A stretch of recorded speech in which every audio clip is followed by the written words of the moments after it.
Hello, everybody. I am Anita Antonucci, the board chair here at the Shakespeare Theatre Company. STC is, of course, a proud community member of the Gallery Place Chinatown neighborhood since 1992. All right.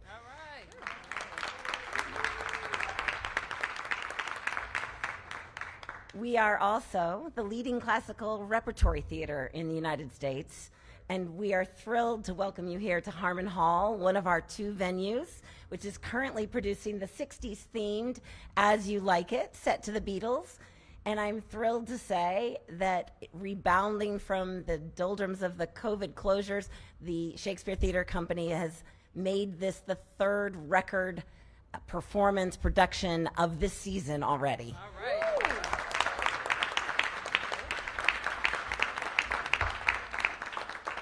So I really hope that if you haven't seen it, you'll do so before January 14th or come to see one of our many more productions here in downtown DC.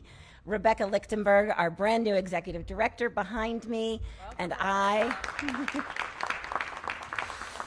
Rebecca and I are really thrilled to be hosting this event and to welcome Mayor Bowser and her Gallery Place Chinatown Task Force to keep this community thriving, and this, as along with so many other arts and cultural organizations, thriving in downtown DC. So thank you, Mayor Bowser. Thank you. Thank you. Thank you so much.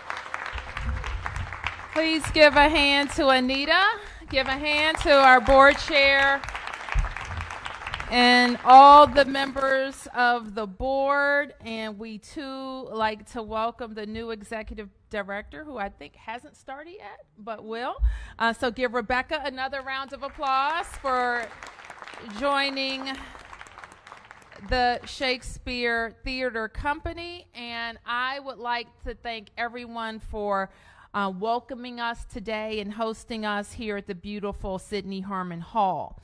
I also want to recognize all of the members of the community who are here, who live in downtown, work in downtown, support downtown, shop downtown, dine downtown, go to theater downtown, do it all downtown. So give yourselves a big round of applause. I also want to acknowledge all of the members of our new downtown Gallery Place Chinatown Task Force. And we're here today to talk about the future of Gallery Place today. And to help lead this discussion, as I mentioned some weeks ago, I have tapped two phenomenal leaders. And when I say they literally did not hesitate to say yes, they didn't. I called them. I asked them if we could use and tap their considerable expertise in transforming areas from old uses to new vibrant neighborhoods. They immediately said yes. So I want to introduce and thank Jody McLean of Eden's Development. Give Jody a big round of applause. And Debbie Ratner Salzberg, who couldn't be with us today, but we want to give Debbie acknowledgement and a big round of applause.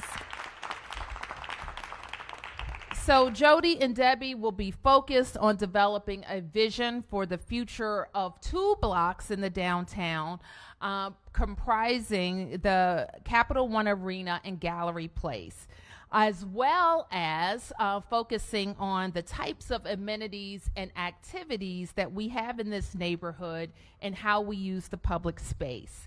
They will be working with a fantastic group of leaders, and I want to thank everyone who stepped up to the plate to serve on the executive committee. And the team will say more about the subcommittees that will help get the work done. Let me first say thank you to two of my predecessors who will step up in leadership, and that is Mayor Tony Williams and Mayor Adrienne Fenty. So thank you, Mayor Williams, who is right behind me, as well as the Deputy Mayor for Planning and Economic Development, who will serve as co-chair with Jody and Debbie on our Vision Committee. So thank you, Deputy Mayor Nina Albert, who you will hear from. I'm also very grateful to Andy Altman of Five Squares Development and an alumni of DC Government's Office of Planning, Jose Andres and Rob Wilder of the Jose Andres Group, Rebecca N. Lichtenberg of the Shakespeare Theatre Company, Rita Lee of the Chinese Consolidated Benevolent Association of Washington, D.C., Valencia McClure of PEPCO, Jaron Price of the Downtown D.C. bid. And please give all of the steering committee members a round of applause.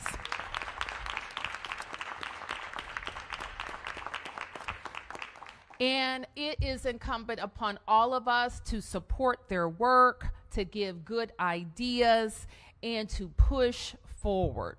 This is about how old uses become new spaces, and we know we've done it before. Jody will tell you about the Union Market. I know that Debbie is happy to talk about the Navy Yard. We have examples at the Wharf and right in the downtown at Center City. And we have the opportunity to do it again. So I want to be clear. We can, as I mentioned several weeks ago, we have a $500 million offer on the table that has the unanimous support of the DC Council with Monumental Sports. And we continue to know the best place for Monumental Sports is right here in the downtown. The fans think so. The community thinks so. The players think so. And we continue to believe that it's the most certain offer on the table. So $500 million, let me be clear, over 3 years, that could start as soon as this spring. So let's stay focused on $500 million that will transform the downtown. And it is also very important that we focus on how those investments will be made, either with our teams or with transforming Gallery Place.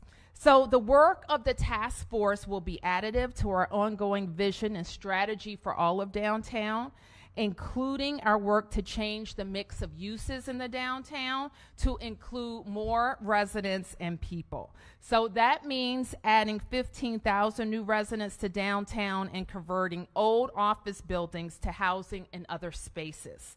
So to that end, I'm excited that we're taking another step forward with our Housing in Downtown program, which is going to be a critical tool for bringing people downtown.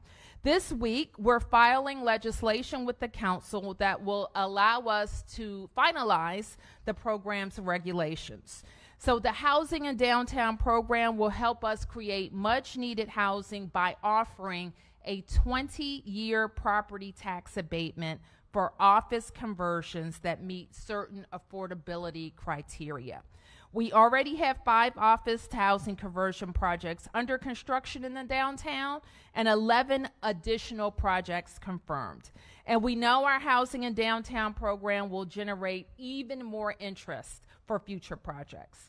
So with more people living downtown, that will start to create the snowball effect in terms of amenities and development. And we will also continue to work with employers who want to establish in-person offices downtown. And so just today, we let our team at DC government know, for example, that we are adjusting from a 2 days of telework to 1 day of telework for DC government employees who are office employees. I should acknowledge that a good chunk of our employees never teleworked because they're on the front lines and they are in person every single day, like our teachers, our firefighters, our police officers, and our DPW workers who deserve our appreciation. So let's give it to them.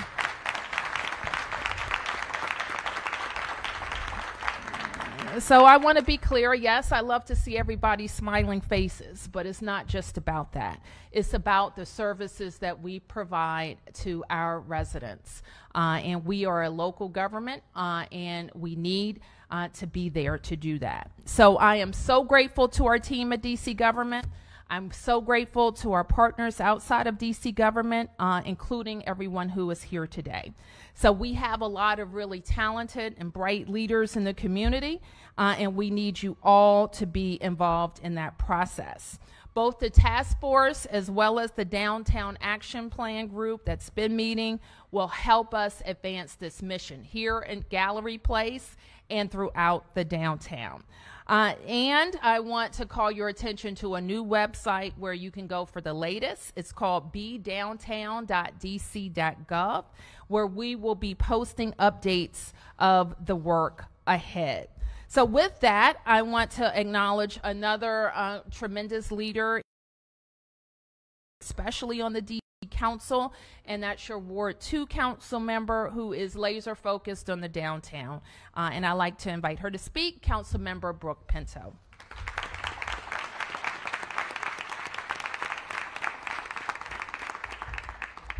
Good afternoon, everyone, and thank you so much, Mayor Bowser, and all of those who are involved in this critical effort that we all need to stay laser focused on.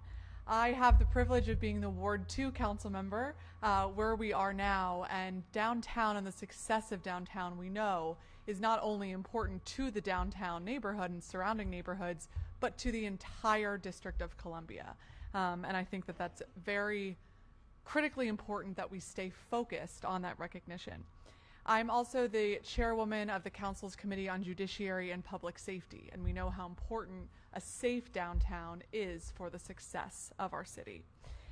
I want to thank the leaders of this task force, Jody McLean and Debbie Ratner-Salzberg, for agreeing to co-chair this task force, as well as Deputy Mayor Nina Alpert. I think having the additional focus on this particular area, on what we can do now to stabilize the area and recognize that more intervention is needed today, and what we can do for a longer term vision for reimagining downtown.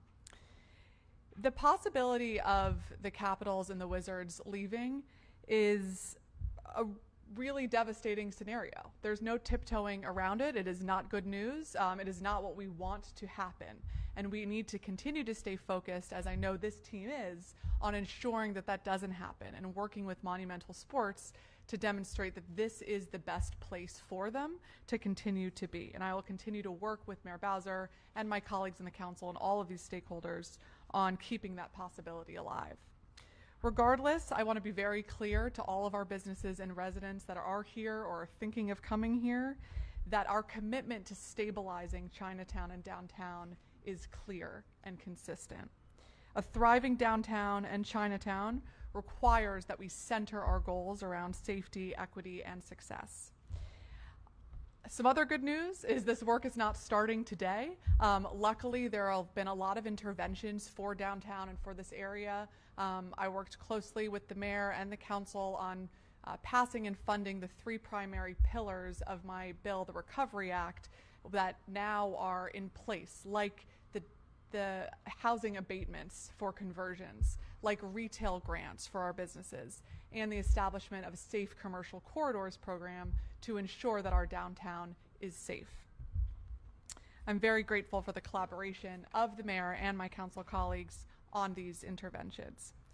We have a lot of work to do around coordination. I'm pleased that the mayor has already established the Downtown Action Plan Steering Committee, and I think it's really important that this task force works closely in advancing the goals that that steering committee has already been taking underway.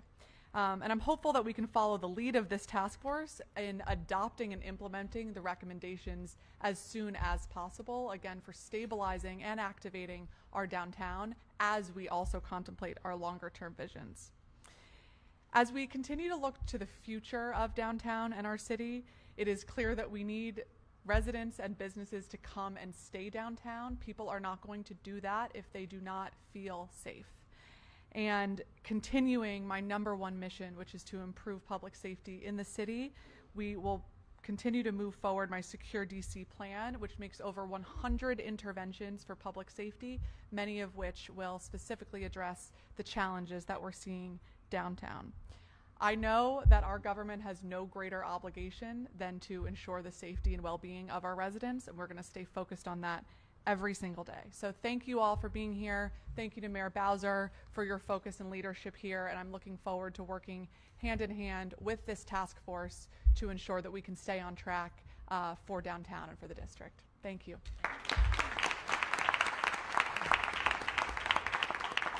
Well, thank you, Mayor Bowser. Thank you, Councilwoman Pinto, and good afternoon, everybody. I am incredibly excited to be here today. It's pretty notable, I'll just say, to be among a super team of women leaders who are going to help create what is next for the Gallery Place Chinatown neighborhood. As the mayor has said, the opportunity we have today at Gallery Place Chinatown is to envision what's next. This neighborhood already has an incredible fabric of community, of culture, and destination amenities. But the goals of the Gallery Place Chinatown Task Force are to build out and broaden the vision for how Gallery Place Chinatown becomes a unique, world-class destination for people visiting DC, as well as for residents that live here. There is only one DC, and there is only one Gallery Place in our city. We want to make that experience even better with a new urban arena, and we remain hopeful that our sports teams will continue to be a critical part of this neighborhood and our ecosystem, because Washington, D.C. is the only place that can deliver the dynamic experience sports fans have come to love. But no matter what happens, we must invest in Gallery Place Chinatown so that it is one of the top cultural and entertainment districts in the nation. It can be, and it will be. And if the teams do move, and we have to anticipate that they will, we have an opportunity to reposition almost 2 city blocks, 5 acres, right in downtown DC for a new use. And that's why we've turned to these 2 leaders, Jody and Debbie, to contribute. But before thanking them, well, I will thank you for taking this on, but also I just want to thank you for what you've contributed to this city to date. You are not a stranger to this city. In fact, the opposite. You've been part of this city's future for many years. Debbie Ratner-Salzberg's vision and completion of the yards adjacent to the Nationals ballpark is an extraordinary success. In fact, those neighborhoods along the waterfront have fully recovered. And that project in and of itself has revitalized the southeast neighborhoods around it and put DC on the map as one of the nation's most vibrant waterfront cities. Jody McLean's vision and continued investment in Union Market is exemplar of how to strategically activate and reposition areas with outdated uses into new spaces that meet current demand and integrate residential, commercial, and public spaces. The mayor shared who the task force members are. It's my privilege to build out the rest of the team and introduce the members of the task force's subcommittees. Angie Gates with Events DC, Keith Anderson, Deputy Mayor for Operations and Infrastructure, Richard Reyes-Gavilan with the DC Public Library, Carrie Cohn, Senior Advisor to the Mayor for Strategic Communications, Justin Dean with the Boston Consulting Group, Angelique Bruner with EB5 Capital, and Gary Williams Jr. with Creative Theory Agency. If we could just take a moment to recognize them and thank you for your time and support of this. I am looking forward to working with all of you so that we can take what we've developed here, what already exists here in Gallery Place Chinatown, and apply it once we get through this task force, see how it works, figure out what really is efficient, and how do we work together between the public sector capabilities and the private sector vision. I would like to consider taking this exercise, Jaron, to other parts of the city, of downtown as well. What does Penn West, the area west of the White House, over to Foggy Bottom, start to become? What is that unique destination that is unique to Penn West? Same thing with Leona. How do we take this exercise of re-envisioning a sub-neighborhood within the larger context of downtown and really build out Golden Triangle to be what it wants to be next? So I'm really excited about this exercise and applying it and expanding it to our other neighborhoods in downtown to make sure that they have the unique right sets of mixes that will continue to make them individually strong and resilient. With that, without any further ado, I will turn the mic over to Jody McLean.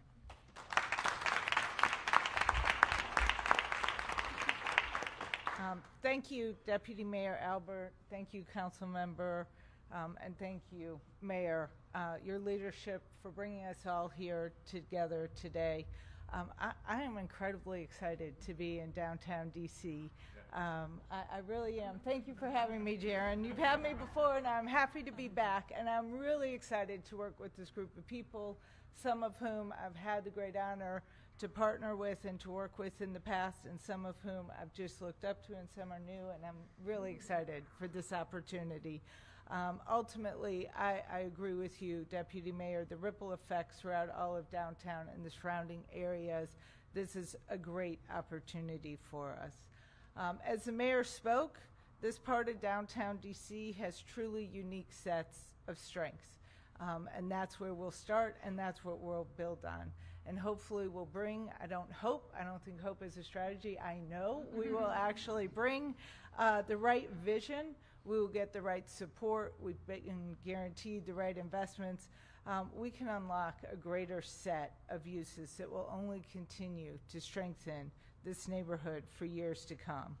I'm really excited to be doing this with a very dear friend and somebody I have a deep respect for, and doing this alongside of Debbie Ratner-Salzberg. She's an incredibly talented woman. So thank you, Mayor, for putting together this great group of talent. As part of our work in the task force, we've really thought about the 4 areas of focus that will shape our efforts. First, we will pull together experts. Deputy Mayor Albert spoke about this, for an activation plan, immediate activation plan for Gallery Place and Chinatown area to bring more people to this neighborhood, supporting the needs and businesses. And thank you, Council Member, for your words in sensing the urge to make sure that this is a clean and a safe area. Second, we will invite some of the nation's leading, and some of these are globally leading, urban designers to present their concepts for how to make Gallery Place a world-class destination, as well as work with others who invest and develop in unique experiences to explore this 2-city block, and hopefully a ripple effect that will be much more. From that, the work, we will develop brand concepts for Gallery Place and Chinatown, and lastly, we'll recommend investments in public infrastructure and other that directly support the vision, including business attraction and initiatives. I know everyone here is committed to ensuring the success not only of this neighborhood, but the district as a whole. And I can say, as an investor in this community and someone who's seen DC grow and thrive over the past 2 decades, I want to ensure that we'll do everything we can to ensure we continue a growing and thriving city. I love DC. I've picked DC to be my home, my family's home. I love its people, I love its business, and mostly I love this community. I'm excited about this, what I see as a fantastic opportunity. It's unique to help and shape and execute the future of DC. So thank you.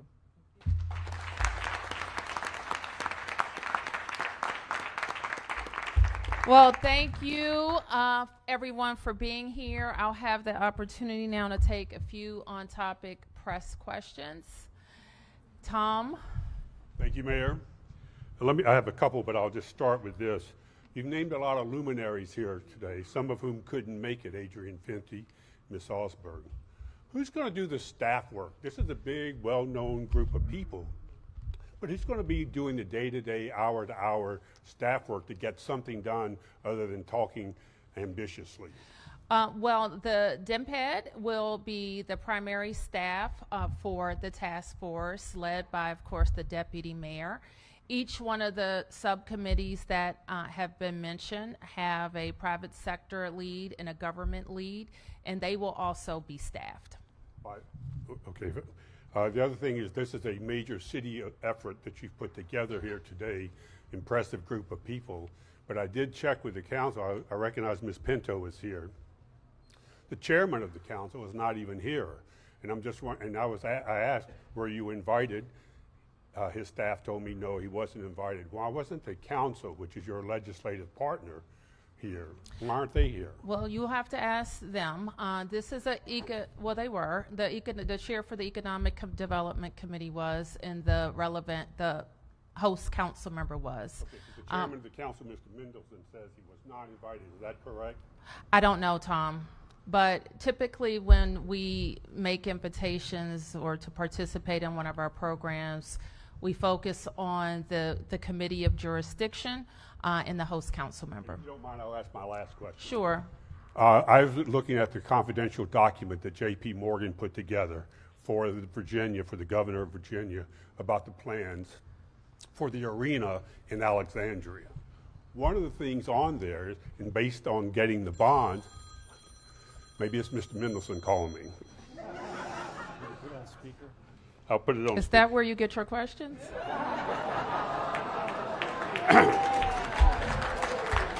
Thank you. Wow. Now we know.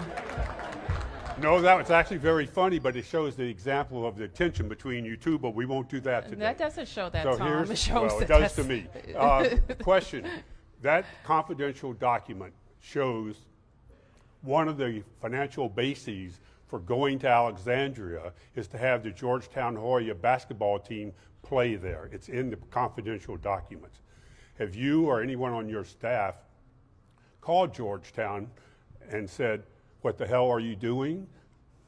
Well, Tom, what we're talking about is the vision that this task force will set for this area regardless of what happens with the teams. And that's really all I can say about it. Would you like the Hoyas to stay playing here? Of course. Okay. Well, maybe somebody. Thank Yes. you very much. Yes. Hi, Emily Wishingrad with BizNow. So in the past few weeks, we've seen downtown DC offices trading at steep discounts. I want to talk about Gallery Place in Chinatown since that's why we're here. How concerned are you about property valuations in this neighborhood and that impact on DC tax revenue? Oh, well, we've been concerned about that, and we've mostly been concerned about that with the telework posture of the federal government, of some private sector employers. So we've been concerned about that since COVID. Delia. We know the benefits of Union Market and the yards and what that has done. Both those developments have done for those neighborhoods. But you have a lot of business owners who have left downtown citing crime concerns well before the monumental discussion. How do you intend on addressing their concerns, and what's the buy-in and pitch for current business owners to stay and wait for this development? Well, part of, and similar to how I answered the previous question, Delia, we have seen in the downtown the loss of workers affecting businesses, period. And we have an unacceptable level of crime, not just in the downtown, but throughout. So all of our efforts around crime, we know will help in the downtown. Part of the task force's charge right now is to identify immediate stabilizing initiatives that we're going to listen to what the businesses are saying. We're going to listen to what our data say and put in place whatever is necessary to make people feel those initiatives. Is there a timeline as to when folks can expect major changes coming to this area? What the task force is doing, they're going to, now one thing I learned about working with these ladies who I've known many, many years, but I've never worked on a specific project with them, it's going to be fast. They are moving. They want to have a quick turnaround of a timeline to establish the vision so that we can all get to working towards it. Yes, ma'am. And a follow-up on that, the task force must have a deadline, right? So I'm wondering for their strategic vision or their the stabilization part, like do they have a deadline as far as when they should come to you with their recommendations? You know, we haven't set a hard and fast deadline. I want to talk a little bit more with the chairs about how their conversations gel, and we would come back with that timeline. Mm-hmm. And a follow on that is, how often is the task force expecting to meet, and will those meetings be public to some degree? I know that happens with other task force. I don't know if you've talked about that discussion yet about a a time frame? So I think there are a couple things. Mayor and Jody mentioned 4 different I call them work streams, areas of focus. They're all going to have a little bit different timelines. Specifically for activation and stabilization, that's going to be I see that as being a rolling set of recommendations. As there's already a tremendous amount of work that Jaron and the downtown DC BID have already done with their business community, identifying absolute and immediate needs that need to be tackled. Right now, what we are doing is convening the right people around the table. Deputy Mayor Apia is here, Deputy Mayor Anderson. The idea is to have an all-of-government approach coordinated so that we can start tackling activation opportunities or stabilization opportunities right away. So that's that. In terms of the visioning, that's a little bit of a different exercise. I think we're looking at this spring and able to source concepts. And then the branding and marketing will develop off of that. So each of the work streams has a slightly different timeline. We will work based on the work stream needs, either more aggressively and meeting more frequently or less frequently, depending on those particular things. I'll just say on investments and incentives, as an example, that's going to lag, I think, across all 4 work streams, because that will be the last component, requires a little bit more analysis to it. So I think that's how we'll end up working together. But our primary focus and attention in the next 2 months is activation, stabilization, and visioning. Okay, I'll take a couple more. 1, 2, 3, 4. Yes, Mark, I think, oh, no, I mean, if you could introduce yourself. Sure, Katie Barlow with Fox 5. 2 questions for you. First, as the Deputy Mayor mentioned, this is a lot of effort. This is a lot of people, a lot of resources that are going into this. Why now? Why not do this years ago before there was a threat of Monumental leaving? Why now? What we're focused on is how we have the potential to reuse 5 acres. And that's what the vision will be set on, and that's a now discussion. And second question, speaking to business owners in these square blocks this morning, they have some very concrete asks, things that they need done. They're already here, things like lighting, and they have issues with the abandoned buildings. They say they've been talking to community leaders. It's come up at meetings with Councilmember Pinto in recent months, and they're not getting anywhere, and they're concerned a task force is more bureaucracy just to get these very simple, very concrete things done so that the current businesses that are here can just make it at the end of the day. Something as simple as having lighting on the corner, and the historic district is preventing them from being able to put up lights, so it's easier for folks to gather outside their businesses. What can they do? What's a concrete thing that can come out of this, or that they can do right now so that they can keep surviving while you do this work? Well, that's a great way to put the question, because all of the work of the task force, their meetings, their discussions, but there are people in the government who are focused on these activities right now.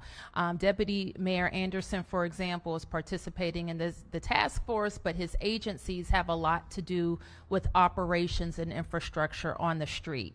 And so not only will he be participating in the discussion, but making sure that those any operational issues that are identified are being addressed. We'll also look at, there is a group that's focused on incentives. We've had some experience using bridge funding. The council member just reminded me that she's also already advanced and funded the Safe Commercial Corridors grants. I believe they close on January 12th. So those are dollars that community groups and businesses can already have access to. There's an open application for that now. Mark. A couple questions, Mayor Bowser. Thank you. One, it seems like the task force is looking at a plan. What happens if the Caps and Wizards leave? And you've acknowledged that you can't ignore the fact that they might leave. And you just said we're using 5 acres right here. So what Mr. Leonsis has said is that even if the Caps and Wizards leaves, he wants Cap 1 to stay. So I'm wondering, if the Caps and Wizards leave, do you foresee Capital One Arena staying as Mr. Leonsis has envisioned it, right-sizing the seating capacity, bringing women's sports here?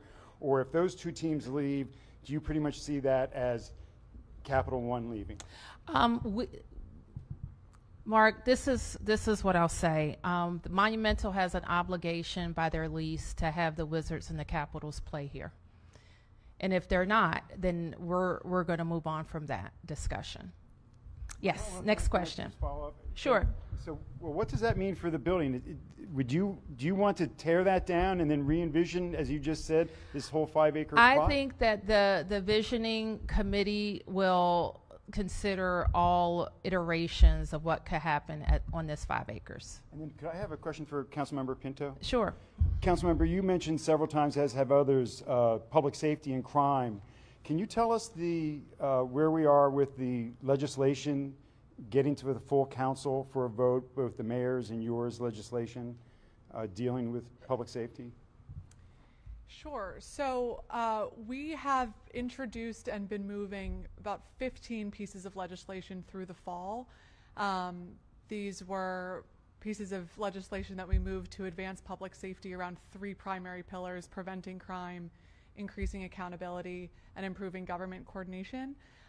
There has been a very collaborative process. We've had hearings, we've met with thousands of stakeholders, we've engaged with residents across the city, and we are expecting those to move for a vote very soon, hopefully later this month.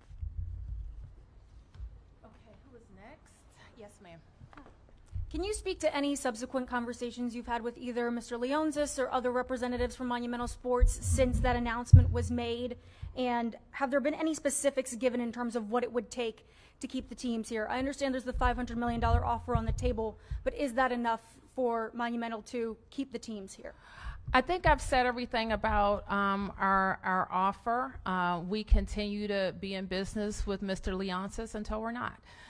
And the full DC government is there to be supportive, and the Deputy Mayor for Planning and Economic Development is our main point of contact. And a follow-up to that, can you speak to any downtown-specific crime initiatives that are already in place and are in the pipeline at this point? What does that look like right now? I just mentioned our Safe and Secure grants, Safe Corridors grants that were funded by the council and that will be on the street. And the Chief of Police, I expect, will also be with me in the coming days and weeks to talk about more specific initiatives. Did I miss you? Yeah. Yes. Thank you, Mayor.